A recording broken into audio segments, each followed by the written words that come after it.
Today we're doing a three-way comparison between the Nike Apple Watch Series 4, the Garmin Vivoactive 3, and the Suunto 5.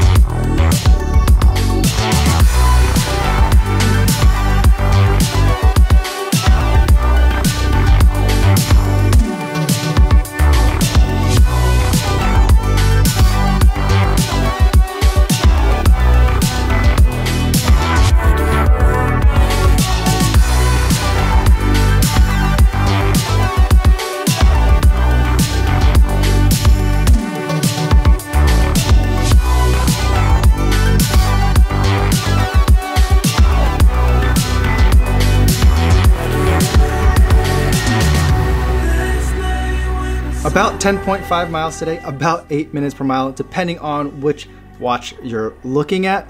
Having a great time, nevertheless, running along the lakefront in Chicago. Just an absolutely beautiful sunrise, and that is always such a treat. Today we're going to talk about the Apple Watch Series 4. I have the Nike edition, the Garmin Vivoactive 3, and the Suunto 5. Now each of these watches I've had varying levels of experience with. I probably had the most experience with the Vivoactive 3, and then the Nike Apple Watch I've had probably like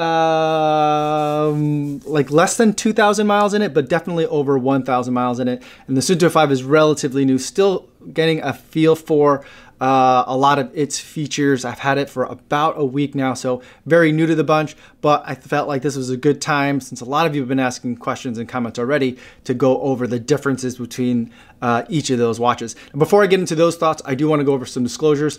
The Nike Apple Watch was provided to me for free by Nike. The Suunto 5 was also provided by Suunto. The Garmin Vivoactive 3 was one that I purchased for myself.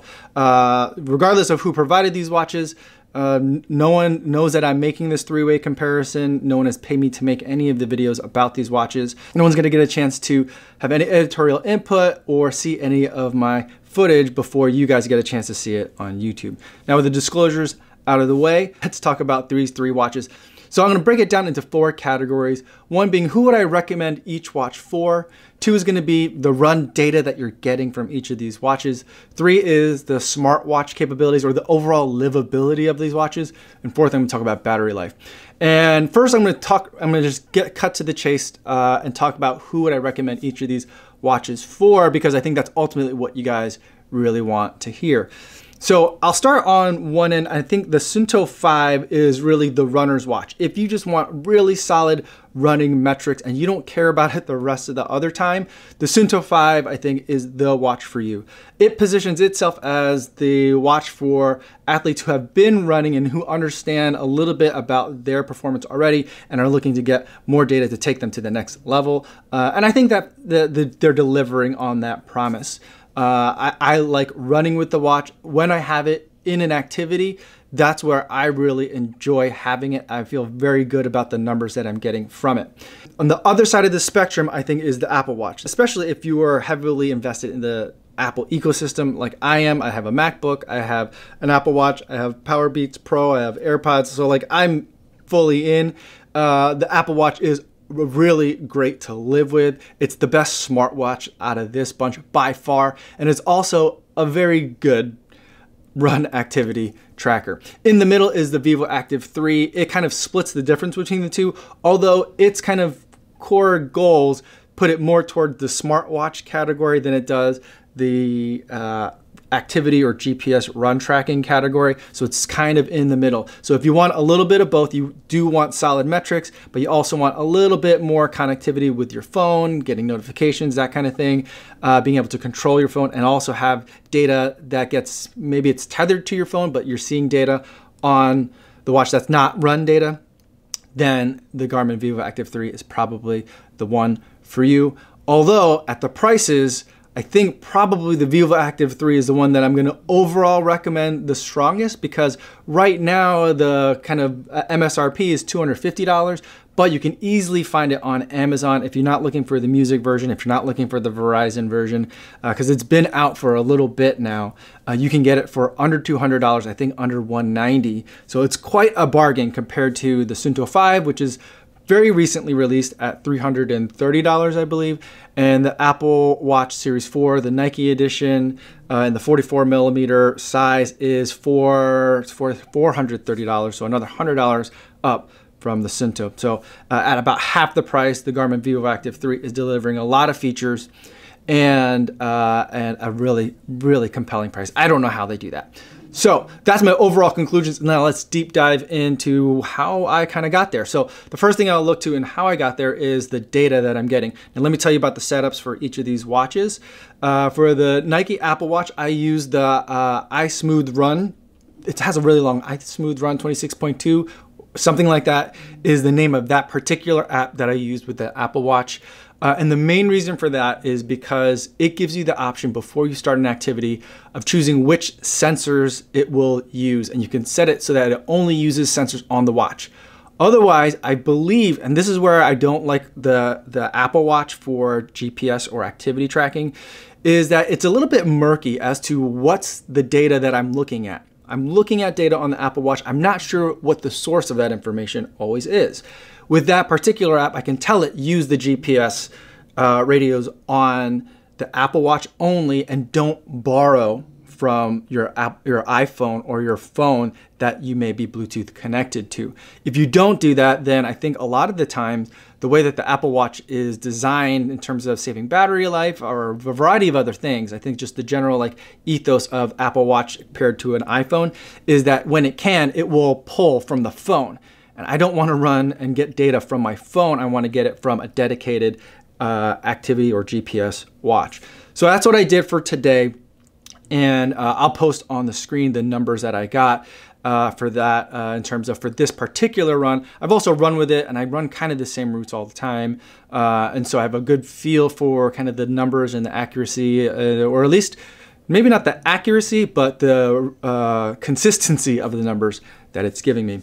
For the Vivoactive 3, everything was just on the watch. I didn't have any sensors or anything paired with it. The GPS, pace, data, distance data, all is coming from the Garmin watch itself. And then for the Suunto, I did have it paired with my Stryd footpod. So the GPS tracing that I got is coming from the Suunto GPS radio, but the pace and distance data is coming from the Stryd footpod, and that's a little bit different than what the Suunto would give. I'll have to do further testing into that to see how different that is. I anticipate that it's not going to be significantly different, but the main reason that I do use the Stryd footpod is because I like having the power rating number that it can give me. So those are the setups for today.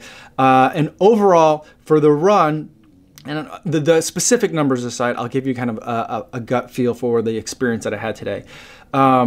The Garmin Vivoactive 3 is a watch that I hadn't used in a while. It's probably been over 6 months, if not 9 months since I've used that watch. And so it took a really long time for the GPS radio to find a signal. So I got outside, I had all 3 watches on, 2 on one arm and 1 on the other. And the Suunto found a signal really fast. The Apple Watch found a signal really fast. Although I think what the Apple Watch does frequently, it doesn't always tell you when it doesn't have a strong GPS signal. It lets you just start the activity and you don't know if it has a strong signal or not all the time. But I waited for several minutes, just standing outside on a corner waiting for the Garmin watch to start or to connect on that GPS signal. It didn't get it. And now what I found with the Garmin is that if you're in the same places frequently, like I'm running in Chicago a lot, then the more frequently I use it, the easier it is for it to find the GPS signal. But if I go to, say, my in-laws in Iowa and run there, and I haven't run there in a while, it's going to take a long time that first time I try to connect to a GPS signal to find it. And then when I come back, it might take a little bit of time again. So that's just something I noted about the Garmin watch. And so when I started running, at the outset, after the first mile, the Garmin was off by about 0.05 miles compared and behind. So it was at 0.95 miles when the other 2 watches were at 1, and they were in like lockstep. Like it was so close for like the first 4 or 5 miles or so between the Suunto and the Apple Watch that I thought that maybe the Stryd footpod was sending data to both at the same time. Although I knew that's not possible because I wasn't using the Stryd app on the Apple Watch, which is the only way, as far as I know, that you can get that power and distance data from the footpod onto your Apple Watch. So that shouldn't have been the case. And then later on, as I was running further, then there started to be some very, very minute differences. Like one would hit like 0.01 or 0.02 miles before the other, and sometimes it would kind of ping pong back and forth. With the Garmin, it started off at the first mile off by 0.05. It got as close as 0.02 miles in terms of variability from the Suunto and the Apple Watch. And then at one point it was as far as 0.17 miles off. So that's a substantial amount of fluctuation overall throughout the entire distance of the run. That was a bit of a surprise to me. I always felt good about the reading I was getting from the Vivoactive 3. And so I was a bit surprised to see how much it fluctuated today compared to the other two. Not to say that the other two, because there's two of them, that's necessarily the right number, but it was different from the other two. The other thing that I noticed was that the paces were very different. So the pace and distance data I was getting from the Stryd footpod, and this is probably more of a comparison of footpods versus GPS-based distance information. The numbers that I was getting based on the effort I was giving seemed right. It seemed consistent with what I've been seeing. But the Apple Watch and the Garmin all usually gave me pace information that was a lot slower than what the Stryd footpod was giving me. So that's another kind of quirk and something that I'll have to look a little bit deeper into, but just some quick observation from today. But overall, looking at the tracings themselves, which is going to be coming more from the GPS data, regardless of the Stryd footpod that I'm using with the Suunto. I feel like the Suunto tracings are really pretty. They just look great. They seem to track very accurately to what, in my mind, I recall exactly where I ran. So I run the same route every day, but sometimes I'll take one curve wider than another, those kinds of things. And based on what I remember and the exact kind of turnaround points that I might use, or do I go to a water fountain or not on a particular run, I feel like the Suunto is giving me really great tracings. I have to put it through some more torture testing, but so far I feel like that's my favorite GPS tracing that I've been getting. The Apple Watch, when I can make it use the Apple Watch GPS radios only, usually gave me better readings that I thought than the Garmin Vivoactive 3, especially in really tough conditions. And this is not talking about today's run, but other runs that I've run. I do a lot of run commuting starting from the Chicago Loop in between skyscrapers and running under bridges and things like that. I felt like when I can isolate just the Apple Watch GPS, that tended to give me a better or a cleaner GPS tracing than the Vivoactive 3. Not that the Vivoactive 3 I thought was all that bad. I really enjoy all three of these tracings, but in terms of picking a winner, I'd probably go Suunto, Apple Watch, and then the Garmin Vivoactive 3. The caveat being with the Apple Watch, because of the way that it likes to piggyback off of the iPhone, if you don't set it so that way it's only using the watch GPS, and correct me if I'm wrong, and I'm sure you guys will, and I'm sure there'll be a lot of comments about it, but I feel like a lot of times it's borrowing from the phone GPS, and I feel like the phone GPS isn't as strong of a radio than what you'll find in a watch. And I also find like that the phone will sometimes also then piggyback off of cell tower and Wi-Fi information. And so that's kind of just my gut feel in terms of the Apple Watch, is that I'm just not sure all the time where the data comes from. So the next thing I'll talk about is what is it like to live with all these watches? And switching from the Apple Watch to the Suunto was a stark transition and a little bit of a culture shock. I really enjoyed the complications that are on the Apple Watch. I like having a couple of things on there in addition to just the time, day and date. Those are things that I need from time to time. The other things that I like to have on my Apple Watch are, I liked having the direct button that I could just tap it on the face of the watch and get right to the Stryd app without having to go into any buttons, hit the crown or do any of that, just right from the face of the watch. I could set that up. I liked having a complication that paired to my Nike Run Club app, which gave me a monthly total of how many miles I've run that month right on the face of the watch. It just was like, felt good to kind of see that, especially as we get towards the end of the month and I was hitting like the 200s, 250s. That always felt really great, good for self-esteem. And in the upper right, another one that I put was the weather. And if you tap that, I could really quickly see what the hour by hour weather predictions are going to be in terms of temperature, wind, and precipitation likelihood, like the percentage. And for someone that's like, what's my run commute going to look like? What's the temperature going to be when I run tomorrow morning when I wake up? Those kinds of things. Having that just like 1 or 2 taps away was really, really nice. And I so miss that so very much. Yes, I can get that data from my phone, but when I get it from my phone, I unlock the phone, swipe over, hit the, I guess I just put it on the home screen, but hit the app, then I have to go to hourly, and then I got to scroll down, and there's just more movements to do it. Having it right on the watch was really convenient, and that's exactly the type of data that should be optimized and is perfect for a watch face. And so it did that perfectly. The other ones that I liked having were the sunrise or sunset times, because that's also important, because sometimes if I know the cloud conditions are going to be a certain way, I might want to get out a little bit earlier so I can get that pre-dawn light. Just other things that I found really convenient, and all of that was living on my watch face.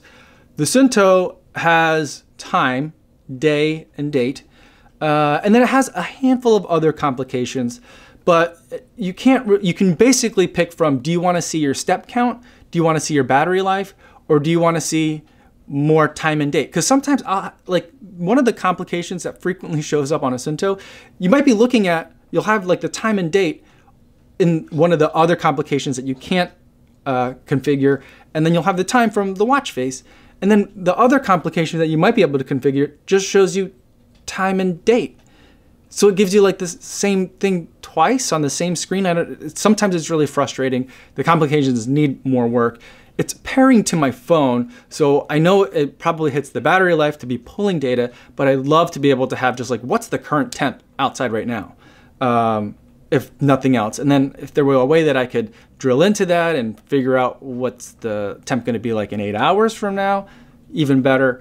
But that's not something that I'm getting from the Suunto. I'm not exactly getting that from the Garmin watch either, to be fair. And the Vivoactive 3 also has some pretty ugly watch faces, but they're very utilitarian. They get the job done, and they do a great job of saving battery life. But the Vivoactive 3 is a lot brighter than the Suunto, so I've had a hard time living with the Suunto and just being able to read what it's trying to tell me. I wish that there were like 2 or 3 more brightness settings that I could go up, but they just don't exist. Now, the one thing that I will say is that when I'm running with the Suunto 5, I've never had any problem seeing the data fields that it gives me. In fact, I like it so much that I wish I could just configure like my non-running activities with all the different like numbers of fields that I can configure during a run, because it lets you have all sorts of data on the watch all the time during running. And I just wish I had that many data fields instead of having like a big hand and a little hand, the date and time, and steps. I just wish I just like the run features of the Suunto so much. I just wish I could look more like that when I'm not running as well. With the Vivoactive 3, what I do like about it is there are more watch faces, and you can download a whole bunch because there's a Garmin like app store and watch face store. And you can usually customize all of the complications that are available. Again, like the Suunto, I wish I could connect those into apps that are on my phone or data that I could pull from my phone. There just isn't a way to do that. So again, you're limited to like how many, there's more options in the Garmin than the Suunto, but you're limited to stuff that's like already on the watch and that lives on the watch or gets collected on the watch, like steps, battery life, how many flights of stairs, hours of sleep, those kinds of things. That's the kind of complications that you can add to the Garmin watch, which are helpful, but not useful or not as useful as the Apple Watch. So with the Garmin though, you do get things like Garmin Pay. You can do a lot of smartwatch-like features on the Vivoactive 3. The Vivoactive 3 probably emphasizes more of its smartwatch features than it does its like activity tracking features. That's kind of where I feel like its kind of emphasis lies, but it still does both. So it's kind of in the middle between the other two extremes. And the last thing that I'll talk about is battery life. With the Apple Watch, it's so bright, the screen is so crisp, but the hit is battery life. One of the things that it does is it turns off with the sensors when it thinks you're not looking at it. But sometimes I do this and it's not working. And so I find myself doing that a couple of times relatively frequently throughout the day with it. But even so with that, I feel like I'm constantly at low battery with the Apple Watch Series 4. And I have definitely battery anxiety because of it. after every run, as I was taking a shower, I wouldn't just take off the watch. I'd put it on the charger and let it charge for that 20 minutes where I'm getting cleaned up, cooling down, getting ready for the rest of my day. And even then, by the end of the week, I'm usually really low, so I've got to put it on a charger for a couple hours if I can even make it to the end of the week with just charging it during shower time. And so it was constantly charging it multiple times per day, it seemed like. On the other end of the spectrum, I feel like the Suunto 5 has really great battery life. Not as great as I was hoping for how dim the screen is, how little data it seems to be exchanging with the phone. I was expecting like week-long battery life. That's kind of like my holy grail for me. I'd like to be able to charge it like Friday night and have that last for my Saturday long run all the way to the next Friday through my whole week of running. That would be ideal for me. I think I need to have like 2 chargers per week. Based on my testing so far, I think twice per week, which is great, is about what I'm gonna need for the Suunto 5. I run about 6 times per week, usually about an hour a time. Saturday and Sunday are usually a little bit longer. And so I'm getting a lot of GPS time with it. I'm getting a lot of on time with it as well. The Vivoactive 3 is probably more of like a 3 times per week charge. It was infrequent enough that like I would forget to charge it a lot. So there I also had battery anxiety because I would just kind of forget. It wasn't like every time I run I then have to do this, or every Friday. It was just every once in a while I'd have to charge it up about every 2 days or so. It certainly wasn't only a daily battery life. I could usually get at least 2 days out of it. 3 was usually kind of pushing it. So definitely had some times where I like just didn't have the watch available because the battery was dead because I forgot to charge it. The only other thing that I'll mention is that with the Suunto, it has like an alligator clip thing that kind of clips onto the side of the watch. I hate that charging mechanism. I've already, in the short time that I've had it, tried charging it, set it down, and then come back and realized that as I set it down, that clip dislodged and it wasn't charging for that time at all. So not only did I not have the watch on, I didn't get any battery charge as well, so which is like the worst of both situations. So a little bit frustrating there with the Suunto 5. The Apple Watch, just the magnet, that too gets dislodged relatively easily, but it's just so nice to just kind of like put the 2 things near each other and they like kind of go together. That's really nice. I like the charging on the Apple Watch 4, but the Garmin is probably the most like reliable. You have to push it in there, you can hear a click, you know it's charging, it's not gonna get dislodged when you set the watch down. So it's probably the most reliable of the 3. But like the magnetic is just really easy to live with. So those are my overall thoughts on the 3 and who should get which watches and why. I'm sure you guys have lots of comments and especially critiques, things that I've gotten wrong. Let me know about those in the comments. I love to hear more about it. I'm always happy to be corrected, and I'd love to talk to you guys more if you have questions or just want to discuss it further down there. Thanks so much for making it to the end of this very long video. I apologize for the excessive length, but I appreciate you guys staying with me and sticking it out, and I will see you guys tomorrow. Yo, what's going on?